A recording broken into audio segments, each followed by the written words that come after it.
Voice of values ప్రేక్షకులకు నమస్కారం. అయితే మనము ఈ మధ్యన న్యూస్లో చాలా వరకు చూస్తూ ఉన్నాం. ప్రముఖ సినీ నటుడు రాజ్ తరుణ్ గారి యొక్క లివ్ ఇన్ రిలేషన్షిప్ గురించి చాలా ఉత్కంఠభరితంగా చాలా న్యూస్ ఛానల్స్లను మనము వాటి గురించి చూస్తూనే ఉన్నాము. సో ఆ యొక్క పర్టిక్యులర్ టాపిక్లోని చాలా లీగల్ ఆస్పెక్ట్స్ ఇంక్లూడ్ అయి ఉన్నాయి. లివ్ ఇన్ రిలేషన్షిప్ కానివ్వండి, లేదా బ్రీచ్ ఆఫ్ ట్రస్ట్ అనండి, లేదా ఇన్ఫిడెలిటీ కానివ్వండి, చాలా ఆస్పెక్ట్స్ ఉన్నాయి. వాటన్నిటి గురించి మనకి ఒక చట్టం పైన అవగాహన కలిగించడానికి, మరి ఆ యొక్క పర్టిక్యులర్ కేసును ఒక కేస్ స్టడీలా తీసుకొని దాని గురించి పూర్తి అవగాహన మనకి తెలియజేయడానికి ప్రముఖ న్యాయవాది అయినటువంటి టీకే శ్రీధర్ గారు ఈరోజు మనతో ఉన్నారు.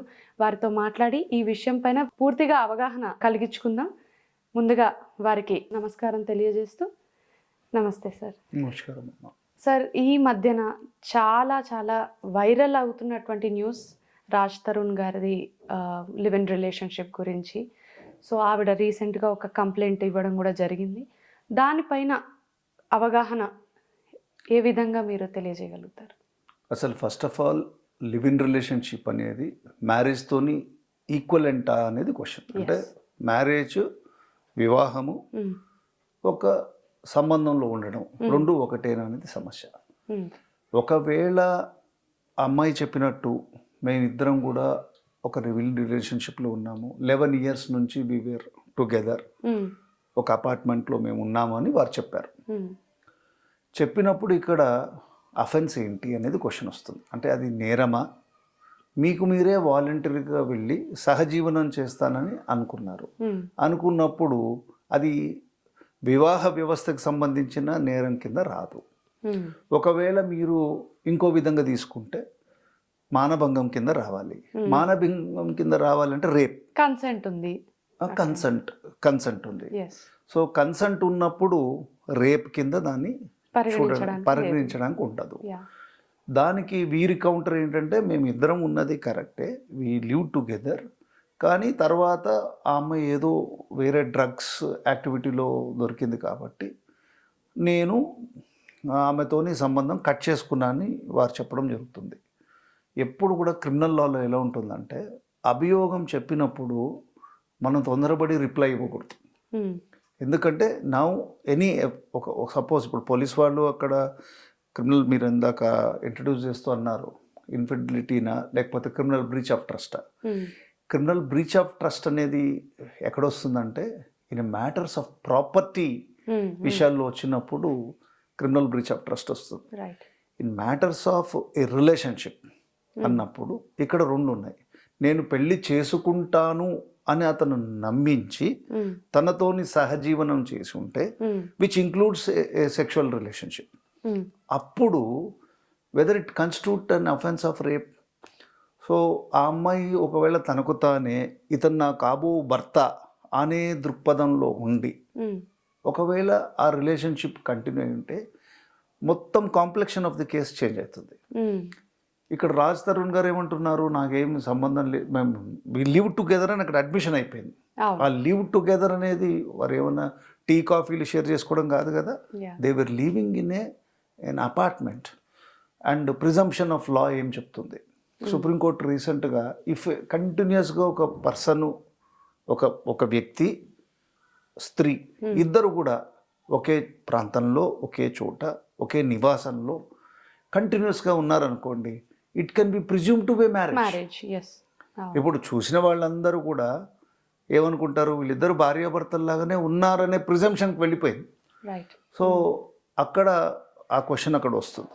ఇప్పుడు మనం చూడాల్సింది ఏంటంటే, రాజ్ తరుణ్ గారు కానీ అమ్మాయి కానీ ఎవరు వేసినా కూడా కంప్లైంట్ ఎప్పుడు పడింది, డేట్ ఆఫ్ అఫెన్స్ 11 years నుంచి వాళ్ళిద్దరు లివింగ్లో ఉంటే, సో ఇప్పుడు కంప్లైంట్ వేస్తున్నాం.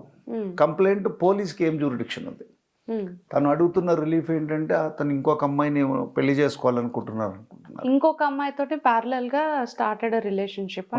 ఓకే, అసలు వైఫ్ అండ్ హస్బెండ్లోనే రీసెంట్ సుప్రీంకోర్టు జడ్జిమెంట్ ఒక మ్యారీడ్ లేడీ అడల్టరీ పర్మిసబుల్ అని స్టేజ్ లోపల ఆ జడ్జిమెంట్, జోసెఫ్ షైనే జడ్జిమెంట్ లోపల ఒక ఫైండింగ్ ఇచ్చినప్పుడు, ఒక married man, unmarried man marriage అయితే అక్కడ సాక్రమెంట్ ఉంది, ఒక రిలేషన్షిప్ బైండింగ్ ఉంది, that can be a ground for cruelty. Right. ఇక్కడ మ్యారేజే ప్రూవ్ కాకుండా, అసలు మ్యారేజ్ అని బంధమే లేకుండా ఇద్దరు persons or individual entities. So how anybody can restrain another person? పోనీ ఇది బైగమీ కింద తీసుకుందాము అంటే మ్యారేజ్ సెకండ్ మ్యారేజ్ అయ్యి ఉండాలి. మ్యారేజ్ అయ్యి ఆ సెరమనీ అండర్గో అయినప్పుడు బైగమీ కిందకు వస్తుంది.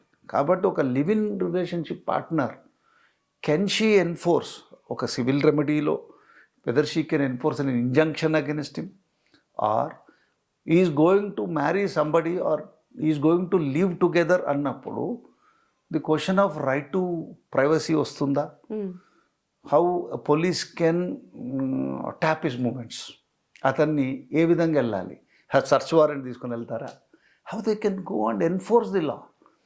సో అక్కడ ఏంటంటే ఎప్పుడు కూడా ఇలాంటి relationships which are not sanctioned by law, they may appear to be very reasonable. ఆ హీట్ ఆఫ్ మూమెంట్లో, ఆ ప్యాషన్ లోపల చాలా గొప్పగా మేము డిఫరెంట్గా మా స్టైలు మారింది అనే టైప్ లోపల ఉండవచ్చు. కానీ the consequences of law when it catches చాలా సీరియస్ డైమెన్షన్ పడుతుంది. ఒకటేంటంటే we don't know the complaint, మనం ఆ complaint or information given by her 11 years నుంచి కంటిన్యూస్ అఫెన్స్లో వెళ్ళింది అనుకోండి. సపోజ్ ఇంకొక యాంగిల్ కూడా తీసుకుందాం, cruelty against a married woman, వాళ్ళు కొట్టారు, ఏమైనా చేశారు, అప్పుడు that is an offence which falls under earlier 498, ఇప్పుడు అమెండెడ్ సెక్షన్స్లో పడుతుంది. కానీ గృహహింస చట్టం లోపల there is a provision which says it has recognised the shared household and protection order even for a live in relationship. దానికి పోలీస్కి ఏం సంబంధం? So her complaint before the police is ex facie may not be maintainable. కానీ ఇక్కడ problem ఏంటంటే police అథారిటీకి ఇతడు counter complaint ఇస్తా అంటున్నాడు. Then this 2 facts has to be considered. అది చూడాలి, ఇది చూడాలి. ఇక్కడ ఏమవుతుంది, అడ్మిషన్ వస్తుంది. We don't know what is the complaint. ఇందాక చెప్పాను, కంప్లైంట్లో ఒకవేళ కంటిన్యూస్ అఫెన్స్ కింద వచ్చింది అనుకోండి, know which law will apply?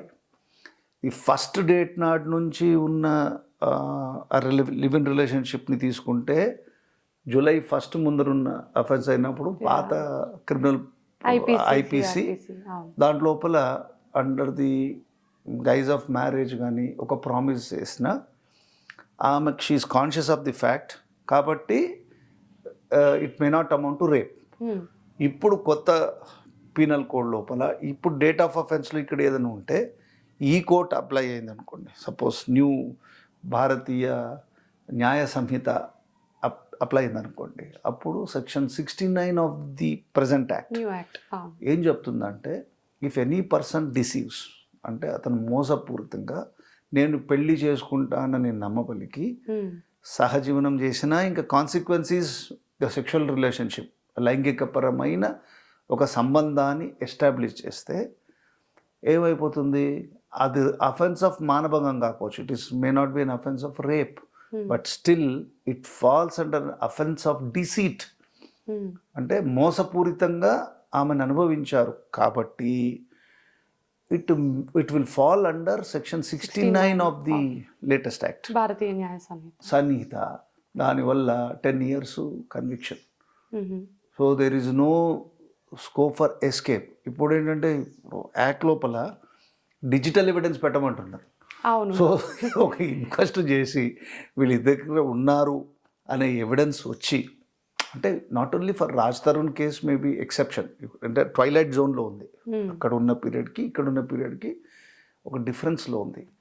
కానీ ఫ్యూచర్లో ఇలాంటి ఒక ఆస్పెక్ట్ లోపల ఒక మగవాడు కానీ ఒక స్త్రీ కానీ పురుషుడు కానీ against the norms of the society ఒక రిస్క్ తీసుకున్నప్పుడు 100% if the complaint is properly drafted, అంటే సరైన పద్ధతిలో సరైన సాక్ష్యాధారాలతో వితౌట్ ఇమోషన్స్ లేకుండా క్లియర్ లీగల్ ఫ్యాసెట్లో చూపిస్తే ఆమెతోని ఉన్న సంబంధము ఆ టెంపరీ ప్లెజర్ ఏమో కానీ that man will be convicted for 10 years.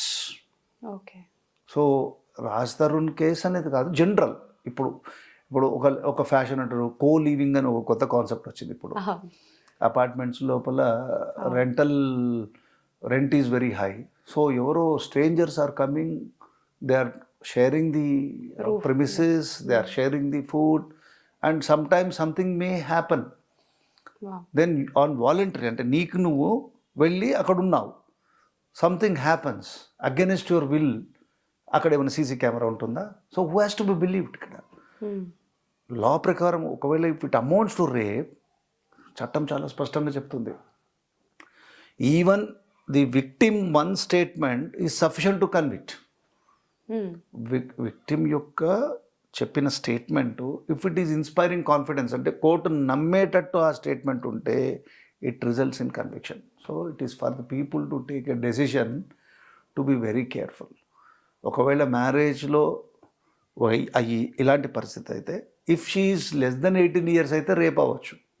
లేకపోతే ఇట్ ఈజ్, అంటే భార్యాభర్త సంబంధం లోపల ఒక సెక్షువల్ రిలేషన్షిప్ ఉంటే, it may not be an offence. It may be at best, it may be cruelty, or అంటే ఒకవేళ గృహహింస అవ్వచ్చు. ఇలాంటి రిలేషన్షిప్లో వెళ్ళడం వల్ల అది కొంచెం స్టైల్గా చూపించుకోవడానికి మేము చాలా డిఫరెంట్, చూడండి మాకే బెస్ట్ అనుకున్నప్పుడు it will affect there lifes. అది మనం. బట్ నవ్వు ఇప్పుడు ఆమె అనడం ఏంటంటే, కంప్లైంట్, నాకు నా వ్యక్తి కావాలి, ఇప్పుడు ఆ మూడో వ్యక్తి వల్ల నన్ను దూరంగా పెడుతున్నాడు, he's been travelling to Mumbai and he's been coming back very frequently, నాకు ఆ వ్యక్తి కావాలి అని నేను కంప్లైంట్ వేస్తున్నాను. వ్యక్తి కావాలంటే పోలీస్ ఇస్తారా? అదే నాకు అర్థం కాదు. Not a jurisdiction for police కదా. Police are not agents to get her back. లేకపోతే హ్యాబియస్ కార్పస్ పిటిషన్, హైకోర్టు లోపల జ్యూరిడిక్షన్ లోపల తప్పిపోయాడు నాకు తెచ్చివ్వండి అని చెప్పడానికి హ్యాబియస్ కార్పస్ లాగా ఇన్ఫోర్ చేయొచ్చా? పోలీస్కి జ్యూరిడిక్షన్ లేదు, ఎందుకంటే కన్సెంటింగ్ అడల్ట్, ఒక మెచ్యూర్డ్ పర్సన్. సో ఒకవేళ నువ్వు వెళ్ళాలి అంటే సివిల్ కోర్టుకు వెళ్ళాలి. సివిల్ కోర్టు లోపల ఏ లా అఫెక్ట్ అవుతుంది? సో మ్యారిటల్ లా అన్న అఫెక్ట్ కావాలి, గృహహింస అఫెక్ట్ కావాలి. గృహహింస లోపల అతడు, నా భర్త, వేరే అంటే నా యొక్క లివింగ్ పార్ట్నర్ వేరేలతోని సహజీవనం చేస్తున్నాడని ఇఫ్ యూ డోంట్, అంటే నువ్వు కరెక్ట్ అయిన ఎస్టాబ్లిష్ చేయలేదనుకోండి, then you will be prosecuted. You will be prosecuted for false evidence. ఒకవేళ కరెక్ట్ ఉందనుకోండి, ఆ రిలేషన్షిప్లో వీళ్ళిద్దరే తప్పించి ఉండగలుగుతారు, కానీ somebody who is not connected in a share household can they be brought in record. గృహహింస లోపల రారు, ఎందుకంటే shared household is the criteria. ఆ అమ్మాయి కూడా ఈ అపార్ట్మెంట్లో ఉండి వీళ్ళిద్దరు కలిసి, ముగ్గురు కలిసి సహజీవనం చేసి ఉంటే ఏమన్నా there may be some chance. నాకు తెలిసి పోలీస్ మే క్లోజ్ ఇట్. మరి ఆమె ఒకవేళ కంప్లైంట్ లోపల if she improves her complaint, then Raj Tarun ఉయ్యాల చంపాలనుకుంటా. అదేదో ఒక మంచి కోనసీమ లాంగ్వేజ్ లోపల చాలా కేర్ఫుల్గా ఈ టేక్స్ లేదా ఆ మూవీలో I will be under a very big risk.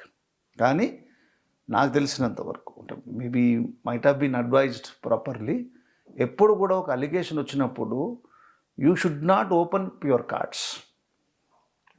అది చేసేసి పబ్లిక్కి you are not suppose to give an answer at that stage. అది it will bind against you. So ఒకవేళ క్లించింగ్ ఎవిడెన్స్ వస్తే there is a possibility of he being in trouble. అది. And there is another lens to the scenario. ఇప్పుడు కొత్తగా రాజ్ తరుణ్ గారు చెప్పేది ఏంటంటే, నా ఇంట్లోని ఆ అమ్మాయి కంప్లైనెంట్ మస్తానని ఇంకో వ్యక్తిని తీసుకొచ్చి పెట్టుకోవడం వల్ల I move out of that house అని. అసలు ఈయన ఇంట్లో మళ్ళీ ఇంకొక ఆయనతో ఈమె లివింగ్లో ఉండడం ఏంటి? That is one aspect. And that to she was arrested for drugs case ముందు.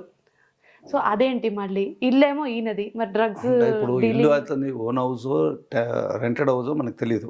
If it is own house, ఇప్పుడు ఇతను ఇంజంక్షన్ తీసుకోవాలి అతని మీద. సో పోనీ అట్లా క్వాష్ చేద్దామన్నా, ఒకవేళ కంప్లైంట్ వేద్దామన్నా 497 is already quashed. Adulterous conduct of the wife. She is not even a wife. So he cannot impose any restriction అన్నారు. వేరే ఆప్షన్ ఏముంది? No, that is his own house. ఎందుకంటే he told in an interview that ఇది నేను నా కష్టార్జితంతో కొనుక్కున్న ఒకే ఒక్క ఇల్లు, ఆ దాంట్లోని ఆయనతో ఉంటుంటే ఇంకా నేను భరించలేక మూవ్ అవుట్. అప్పుడు నువ్వు ఏం చేయాలి? ఆ ఇంట్లోకి ఒక లేడీ వచ్చి ఉన్నప్పుడు you have given her a place. ఇప్పుడు ఆమె షేర్డ్ హౌస్ హోల్డ్కి వెళ్ళింది అనుకోండి, unless she's evicted by due process of law, she will be there. So ఆమె ట్రెస్పాసరా లేకపోతే టెనెంటా? కాబట్టి ఈ కాంప్లికేషన్స్. ఇప్పుడు ఆమె డ్రగ్స్లో ఉందంటే there is another dimension for it. NDPS act లోపల ఒకవేళ డ్రగ్స్ ఏమైనా అక్కడ సర్చ్ సీజర్ లోపల దొరికాయి అనుకోండి, with knowledge of the Raj Tarun అయ్యింది అని వస్తే ఈ may be prosecuted for under NDPS act. అందుకనే ఎవరితోని ఊరికే ననలే మన పెద్దలు. అటు 7 తరాలు ఇటు 7 తరాలు చూసుకొని వివాహం అనేది ఒక బంధము, ఒక శాస్త్రీయంగా జరగాలని అందుకు చెప్పారు. కాబట్టి వితౌట్ నోయింగ్ ది బ్యాక్గ్రౌండ్స్ ఒక టెంపరీ ఇమోషన్లో చేసినప్పుడు consequences of law will flow. అంతవరకు మనం ఇప్పుడు చెప్దాం, తర్వాత ఏమవుతుందో will see. Thank you sir, thank you so much. So ఇదండి రాజ్ తరుణ్ గారి యొక్క కేసులోని మనకి చట్టపరమైనటువంటి అవగాహన కలిగించిన టీకే శ్రీధర్ గారికి ధన్యవాదాలు తెలియజేస్తూ, మీరు కానీ వాయిస్ ఆఫ్ వాల్యూస్ని ఇంకా సబ్స్క్రైబ్ చేసుకోకపోతే మరిన్ని వీడియోస్ కోసం సబ్స్క్రైబ్ చేసుకోండి, లైక్ చేయండి, షేర్ కూడా చేయండి.